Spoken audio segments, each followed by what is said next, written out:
Electromagnetic waves. This is our last chapter in the section of electromagnetism. Electromagnetic waves. We are going to first start with something which we call the symmetry argument and displacement current. And the second part is electromagnetic waves. Fine. So we remind ourselves what we have studied in electromagnetic induction.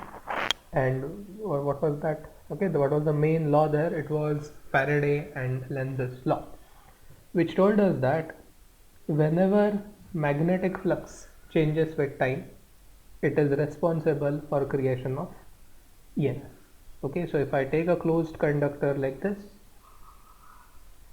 and if this is the magnetic field here, if this magnetic field's flux through this area changes with time, then EMF is induced in this particular conductor, and if it is a closed conductor having a finite resistance, then there will be current flowing through that. So we generally state this Faraday's law in this form: E is equal to negative d phi b by dt. But we have also learned that the potential difference, or the EMF, electromotive force, it is also linked to electric field. Okay, so if I have this closed loop,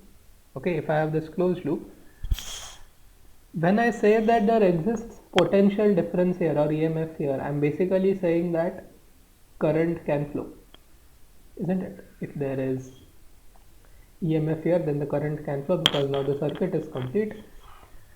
And because current can flow, there exists electric field inside, because if electric field is not present, then there will not be any drift to the random flow of electrons, and hence there will be no current.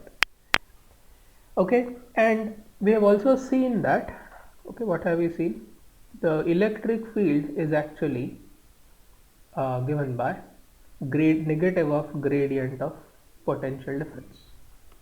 Okay, negative of gradient of potential difference, or roughly we may say that electric field's magnitude is negative of change in potential over some length. Okay, so this delta V can now be written as E delta L, and if you integrate this, now this is only qualitative argument, so we are not considering the sign here, this negative sign, but what I want you to notice here is the EMF that we are talking about here in the Lenz's law, the same EMF can be talked about here, and that can be expressed as product of electric field and some length element, and if you integrate that, then you will get the net EMF. So this is the alternate form of Faraday's law. Line integral of electric field taken over any closed loop which is in the magnetic flux or magnetic field. The change of magnetic flux through that loop is associated with the line integral of that electric field taken along the loop, or EMF. So this is the modified version of the Faraday's law. This is not something new that we have stated here. This is still Faraday's law, which you see in the first box here.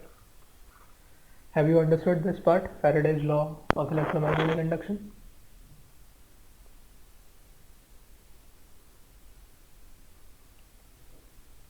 One small doubt. Lenz law is like it states that there is a current which opposes the induced EMF which caused it, right? No, Lenz's law talks only about EMF. If you have a closed circuit, only then the current will flow.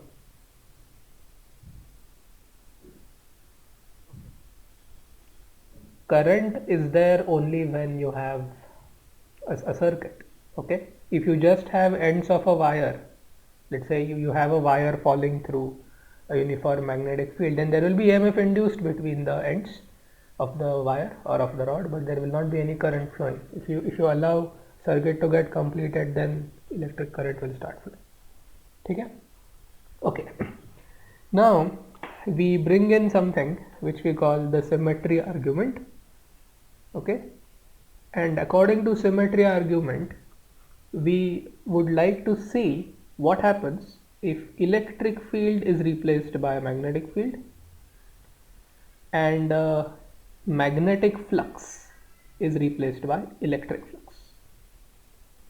Please note, the Faraday's law talks about relationship between electric field and magnetic flux, and our symmetry argument, as we will see now, it will talk about the relationship between magnetic flux and electric it will talk about magnetic field and electric flux. Okay, so I'm now going to say, or rather I'm going to state this relationship, that line integral of magnetic field taken over any closed loop in a region. Okay, so this b bar dot ds bar here, ds bar is elementary length vector. Okay, so line integral of magnetic field taken over any closed loop in such a region where electric flux is changing with time. Okay, electric flux is changing with time. Both of them are actually related to each other by this relationship. Okay, and that relationship is line integral of v bar dot ds bar is equal to mu naught epsilon naught d phi e by dt. Now let me try to explain what this thing is that. Okay, what this thing means, this law. Okay, so you take any loop. Okay, this need not be a loop made of wire or made of some material. This can be imaginary loop like we had in Gauss law. Okay, Gaussian surface, you said. It need not have to be something which is made up of material. Okay, it could have been very well a hypothetical Gaussian surface. Just like that, we also have in Ampere's law an Amperian loop, which can also be a hypothetical loop, need not be a material, need not be made of any material. Okay, just like that, we're considering an imaginary loop, can be a real loop, but let's consider an imaginary loop where electric flux is changing now. Okay, so suppose this is electric field in this region. Suppose this is electric field in this region, like here we had magnetic field. So if this electric field is there and flux of that is changing, it can either change due to change in electric field, it can also change due to change in the area vector, or it can also change when the angle between electric field and area vector changes. We know that that's a property of dot product. Okay, that is how flux changes with time. Okay, so if flux is changing with time, the symmetry argument is telling us, and it has been experimentally verified, that this will give rise to a magnetic field. A magnetic field will get induced here, and that is this line integral. Okay, have you understood this symmetry argument? If changes in magnetic flux lead to creation of electric field or induction of electric field in that region, symmetry argument tells us that, and it has been verified experimentally, that whenever electric flux associated with any closed loop changes with time, there will be an induced magnetic field. Okay, this is the symmetry argument, and this is also, which we will see later on, a part of Ampere-Maxwell's law. But have you understood this? The two integrals that we have written. One talks about relationship between electric field, magnetic flux. The second one talks about relationship between magnetic field and electric flux. Have you understood this? Okay. Now we go back to second chapter, electric potential and capacitance, where we remind ourselves that we have discussed capacitance, capacitor, what exactly happens when a capacitor is charging and so on and discharging. But I would like you to, or rather I would like to draw your attention to this fact. Suppose we have a parallel plate capacitor like this, whose discs or whose plates are basically these circular discs. Now during the process of charging, okay, during the process of charging of this capacitor, what happens? Charges from one plate, electrons, are removed and they are put on the other. So during charging, what is happening in between the plates of the capacitor? Electric field is varying. Okay, in between the plates of the capacitor.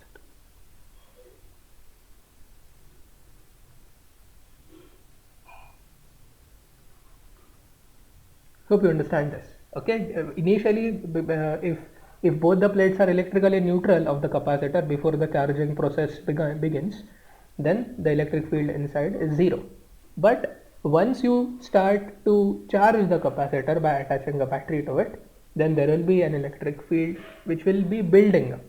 Okay, it will be varying. So if electric field is varying, okay, then so is electric flux. Electric flux will also be varying, isn't it? So to do that, to imagine that particular situation, I'm going to consider a point very near to plate 2. I'm going to consider a point 1. Okay, in the side view it will be this point, and if you look at it after removing this plate, the left hand plate, it will look like this. Okay, so the cross electric field indicates that the direction of electric field is towards the screen from our eyes. Okay, from us towards the screen or towards the paper. Okay, and if now I imagine a circular loop shown in the red color here, if I imagine a circular loop like this, then I can apply the symmetry argument here, and I can apply this law. Okay, well, it is actually a part of Ampere Maxwell's law. If I apply that, then I will get a non-zero value of the right side. Why will I get a non-zero value of right side? Because I know that electric flux is changing. Why is electric flux changing? Electric flux is changing because electric field is increasing. So dE by dt, the magnitude, direction is not changing. dE by dt is not 0, and therefore d phi E by dt is also not 0. And therefore there exists magnetic field. Therefore magnetic field exists between the plates.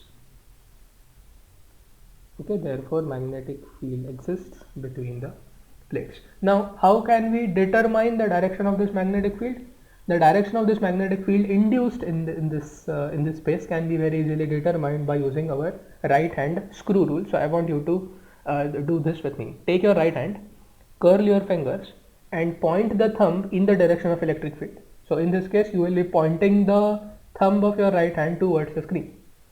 Now the direction of the curled fingers, if you look at them, then it will be anti-clockwise. Okay, it will be anti-clockwise. So at every point on this red loop, okay, the magnetic field will be directed tangential but anti-clockwise. Okay, so this one. Okay, so this is how you can determine the direction of the magnetic field. Oh, sorry, clockwise. Sorry, it's clockwise. Yeah, it's clockwise. Okay. Yes, clockwise. Thank you. But have you understood the direction? How to determine the direction? Direction of B bar using right hand screw rule, right hand curled fingers rule.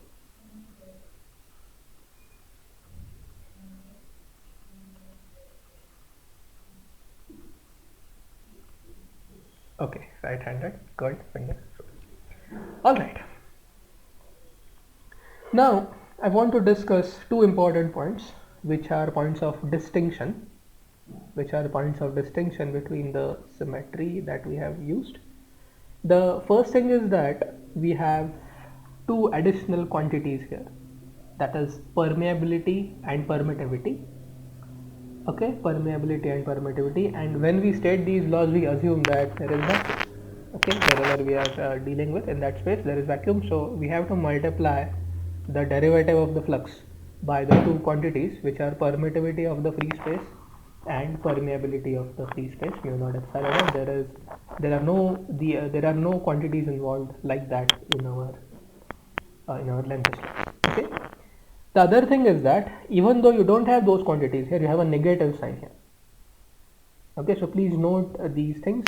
When it is Lenz's law, you have this negative sign, and when you have line integral of magnetic field where electric flux is changing with time, you have mu naught and epsilon naught, rather their product. And I remember revising this in one of our earlier chapters, that if you take the reciprocal of the square root of the product of these values, then you get the speed of light in, or speed of electromagnetic waves in vacuum, which is approximately 3 into 10 raised to 8 meters per second. Okay.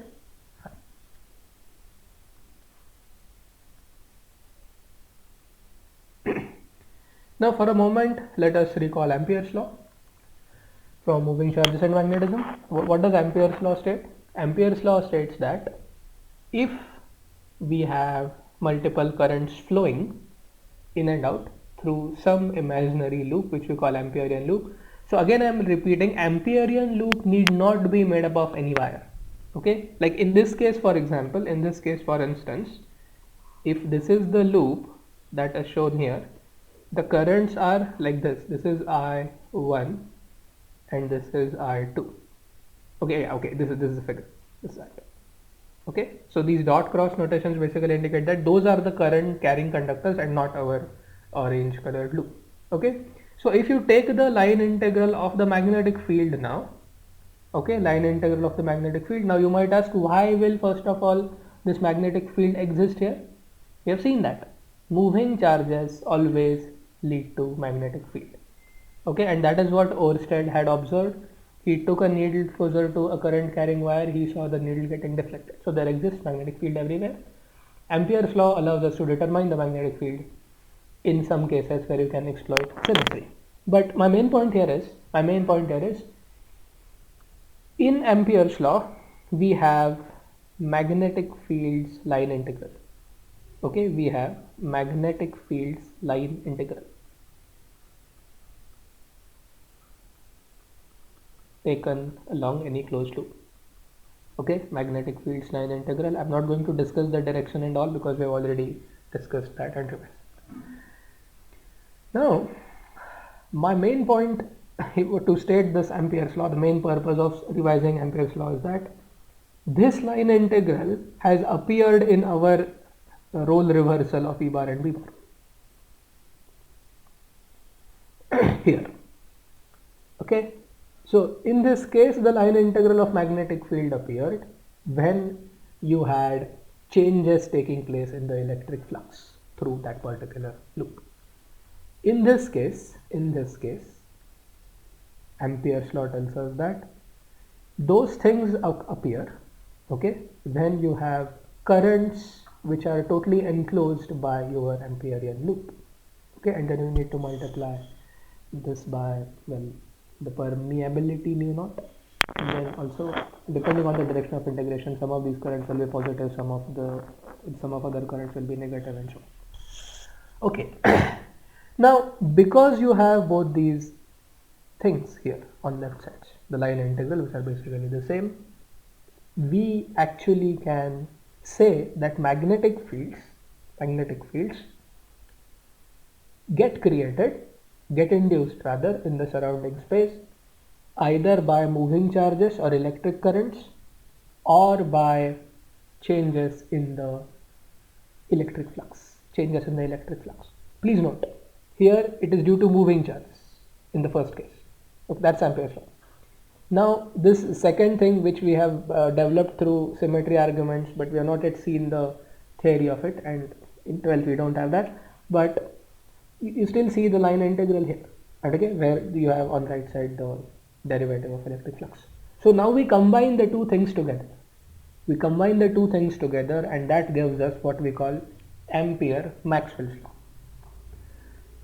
We call it Ampere-Maxwell's law. Okay, so what is it? This was the earlier statement that we made. Okay, so this is due to symmetry argument. We started with Lenz's law, we replaced B bar by E bar, we replaced we replaced E bar by B bar, and we replaced phi B by phi E. Okay, and then this is our Ampere's law. Because on the left sides of both these equations we have line integral of magnetic field, we now keep that part as it is and we add the right sides. Okay, we add the right sides, and if I take mu naught common here, then we get a quantity here, epsilon naught d phi E by dt, which must have the dimensions of current. Which quantity is that? Epsilon naught d phi E by dt. This quantity is analogous to current. It's not current because current is flow of charges. Okay, this is not current, but it is dimensionally equal to that, and we call this hypothetical current as displacement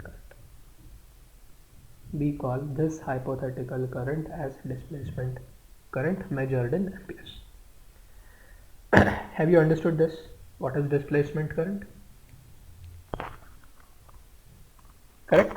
Please remember, it is the product of permittivity and the time derivative of electric flux. In earlier texts, the displacement current is also referred to as electric displacement.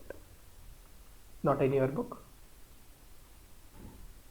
but sometimes you also call it electric displacement, the displacement current. Okay, and when you write the two terms added together, we call it Ampere Maxwell's law, and that brings us to the four equations of electromagnetism, or Maxwell's theory of electromagnetism. Acha, okay. One last thing. I just want to tell you that the displacement current's direction, the displacement current's direction is the same as the conventional current's direction. So it basically, you can say that it fills the gap. It doesn't really, okay, because there are no charges moving from this point to this point here. But well, because electric flux is changing here, you know, by the Ampere Maxwell's law, that there will be magnetic field here and so on. Okay, alright. Now please note that the directions of magnetic field by the current and by the displacement current, they are same. So during charging, magnetic field is created by both the real and fictional current. That fictional current is our displacement current. Okay. Now once the charging stops, what do you see? There will be electric field in between. Okay, you can see these things here, a positive and negative charge here, net charge. So there will be electric field, but nothing will be changing in time. Because electric field doesn't change in time, because area vector does not change in time, flux will not change, and therefore there will not be any magnetic field, because the line integral's value will be 0. Because the line integral's value will then be 0, because this is 0. Correct? And therefore there is no magnetic field. Okay, so as long as the capacitor is charging, there will be magnetic field inside. As long as there will be, as long as the capacitor is discharging, there still will be a magnetic field induced, but otherwise in any other state the magnetic fields are absent. Okay, fine. Yes, so these are Maxwell's equations of electromagnetism stated in the integral form. First two are Gauss laws. For electricity and for magnetism, remember, Gauss laws always talk about flux. Whenever you say Gauss, you must remind yourself that it is electric flux and magnetic flux. Okay, and for these you need an area, you need a closed surface area. Because flux you can also define flux for an open area, but in this case you must have a closed area, okay, for Gauss law to be applicable. For electricity, you already know that the surface integral of electric field taken over any closed area is directly proportional to the net charge enclosed by the Gaussian surface, and the constant of proportionality is 1 upon epsilon naught, assuming everything is present in vacuum. Okay. The Gauss law of magnetism is a mathematical way to state that magnetic monopoles do not exist. Whatever flux enters the Gaussian surface, it must leave the Gaussian surface. Okay, so that is always 0. These are Gauss laws. Then we had this Faraday's law. Okay, Faraday's law, we have modified it. We know that it is E here, EMF in electromagnetic induction. We now write that E as line integral of electric field taken over any closed loop, negative d phi b by dt. Phi b is the magnetic flux which changes with time, and this flux is through the surface, okay, enclosing your loop. Okay, so Faraday's law and Ampere Maxwell's law, these require a closed loop. Please note, these require closed loop, and the first two Gauss laws, they require closed surface. Okay, so Faraday's law is over, and now let us see the Ampere Maxwell's law. On its right side,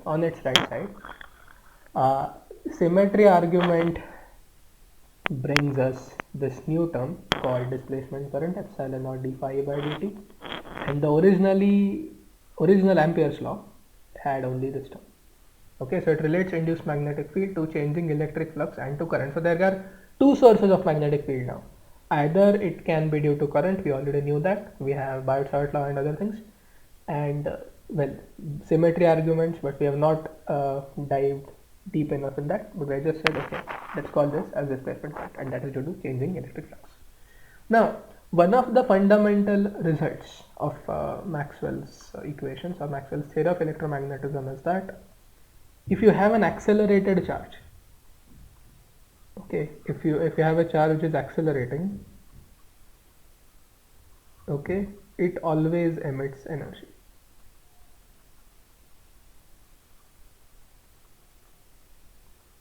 Emits energy in the form of electromagnetic waves.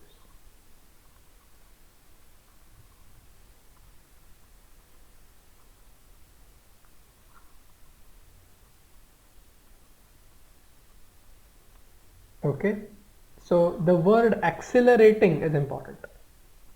The word accelerating is important. If a charge's velocity is changing, then it must emit electromagnetic wave. That is what Maxwell's theory tells us, right? Let's now see a simple model. Let's now see a very simple model about origin of traveling electromagnetic wave. We have discussed this in our regular classes, but just quickly let's take an overview of this. Okay, so we have this LC oscillator. Ideally, there shouldn't be anything that should take out energy from this, but we know no electrical circuit can have zero electrical resistance unless it is made of superconductors, so we'll not consider that. And the other thing is accelerated charges, they always emit electromagnetic waves. So there are two causes why the electrical energy is leaving the circuit, and therefore to keep it working we must come up with an energy source, maybe an alternator. Okay, so you have this inductor here, LC oscillator. So you have this inductor here. Due to the phenomenon of mutual induction, we have revised it. This is a transformer now. So due to the phenomenon of mutual induction, what will happen? Due to phenomenon of mutual induction, EMF will also get induced in this coil. So you can call it a secondary coil, and this is connected to an antenna. We call it electric dipole antenna. Correct? We call it electric dipole antenna. So what's happening?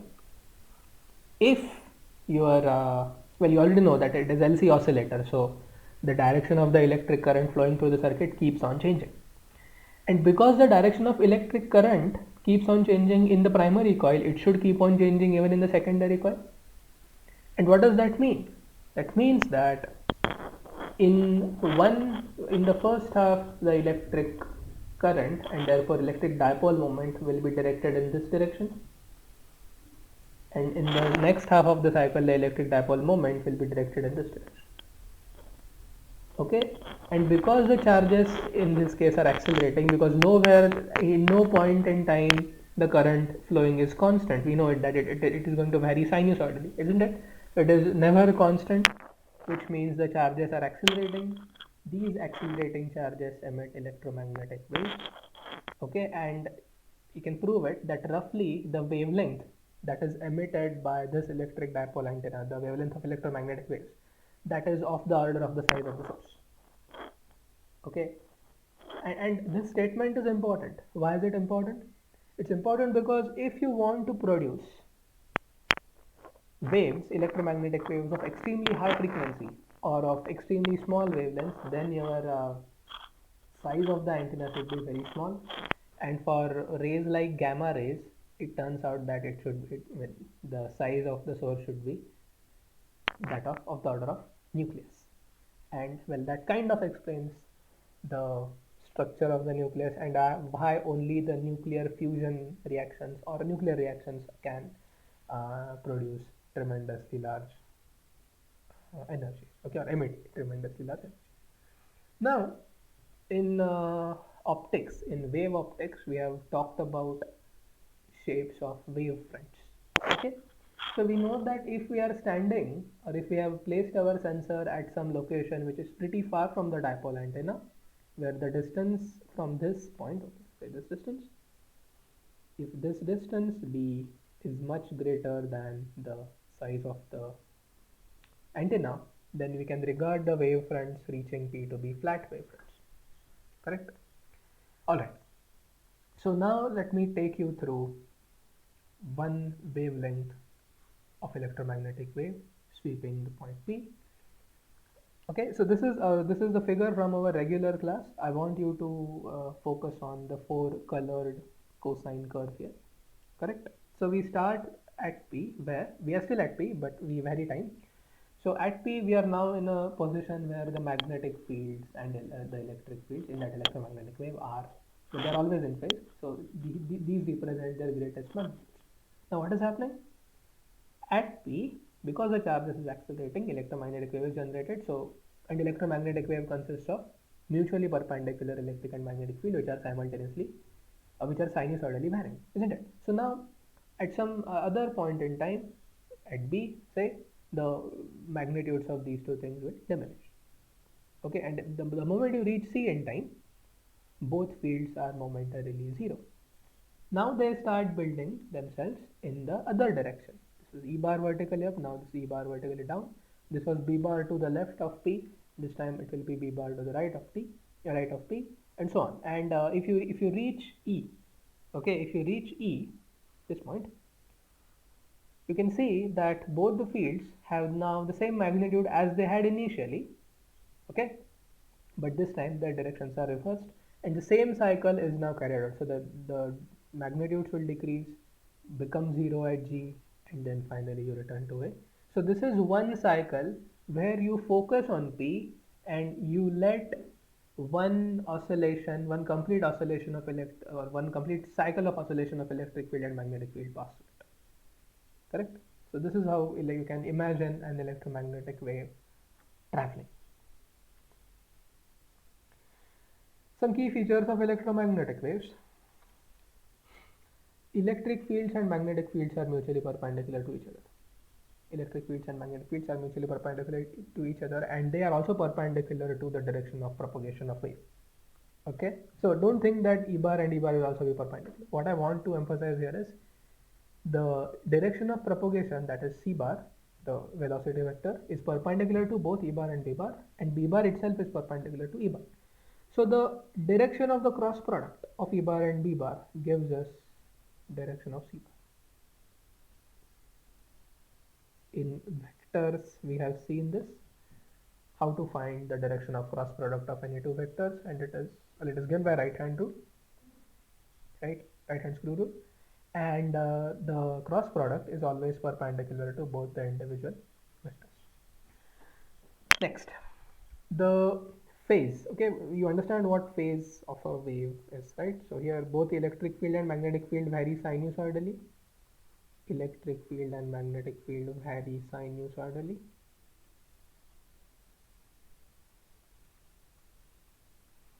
So you can represent them as E naught, the amplitude, omega t minus kx, or kx minus omega t. B is equal to B naught sine omega t minus x, or kx minus omega t. Omega is the circular or angular frequency, it is 2 pi f, where f is the frequency in hertz. That means which frequency? How many such oscillations or how many such cycles are completed at P in 1 second? That is frequency, and if you multiply it by 2 pi, then you will get the angular frequency. What is K? K is wave number, it is 2 pi by lambda. Okay, it is 2 pi by lambda, where lambda is the wavelength. And these fields are in phase. They peak at the same time, they go to zero at the same time, they peak in the other direction at the same time. Yes, so this is a snapshot of an electromagnetic wave. This is a snapshot of an electromagnetic wave. So this time we are not focusing on one point. In this picture of electromagnetic wave, we focused on one point. But now we are not going to do that. We are going to consider a snapshot. We are going to consider a snapshot. So as you can see, the oscillations of electric field here, they are in the XY plane. E bar oscillates in XY plane. This is just a representation. It is in XY plane. And magnetic field is oscillating in which plane? ZX plane. Correct? Magnetic field is oscillating in the ZX plane, and therefore the common axis, that is the x-axis, that is the direction of propagation of the electromagnetic wave, and these are now the wavefronts. This is one wavefront at peak, and this is the other wavefront at peak.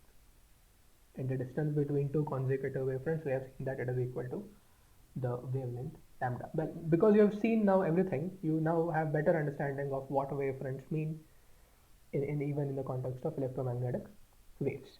So these were the equations that I stated. E is equal to Em sin kx minus omega t. Kx minus omega t is called as the phase, and electric field and magnetic field, they are always in phase. So the quantity that you write inside sine is the phase. You can write omega t minus kx. You can also write a kx minus omega t. It doesn't matter. The speed of light. The speed of light is given by taking the reciprocal of square root of product of permeability and permittivity of the medium through which your wave is traveling. It turns out to be this. You can approximate it as 3 into 10 raised to 8 meters per second. This is one of the constants on which our SI units are based. And lastly, the ratio of the amplitudes or magnitudes of electric field and magnetic field is always equal to speed of light. So you can now imagine how small the magnitude of magnetic field is, and that's the reason when we discussed polarization, okay, when we discussed polarization, we only considered the oscillations of electric field, if you remember that figure, because the magnitude or even the amplitude of magnetic field, that is so small. You have to divide electric field's magnitude numerically by a large number, which is 3 into 10 raised to 8 meters per second. Correct? Okay. Now, if you have a wave traveling or electromagnetic waves traveling across x-axis with planes of oscillations of electric field not restricted to xy plane. So you call such a wave as unpolarized wave. If you make it pass through a filter, then what happens? It becomes plane polarized with its intensity becoming half of the original intensity. We have talked about this in our wave optics chapter. Okay. Alright then, just a quick overview of electromagnetic spectrum. Uh, Please revise the informative parts about electromagnetic waves, their types, their applications from your book. Okay, whenever frequency increases, the wavelength decreases. That's first. Second point is roughly the visible spectrum or the electromagnetic waves which enter our eyes and we can see them, we can see the colors. It's from 400 nanometers to 700 nanometers wavelength. That's the visible spectrum. But you also have other electromagnetic waves which you cannot see, but they have applications, and also you can see them in nature. Correct? Radio waves and long waves, their wavelengths are very large. The waves whose wavelengths are very near to visible are infrared on this side, on the longer wavelength side, and on this side you have ultraviolet rays, and then X-rays followed by gamma rays, and this is the other application or the broader part, zoomed part of the radio waves. Can remember if you want. Okay, but I'm not going to explain this. You already have this in your with you. Acha. Then the last graph that I want to show related to this chapter is relative sensitivity of our eyes to different wavelengths. Okay, so our eyes are most sensitive to this color, greenish yellow or yellowish green. I don't know how to say that, but this color. Okay, but then you might ask, why don't we see our sky to be of this color?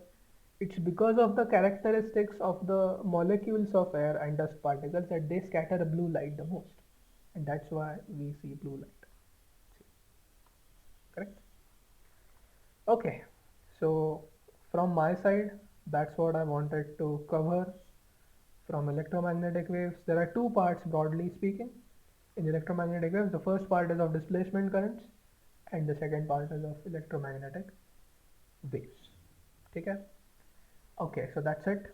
That ends electromagnetic waves revision.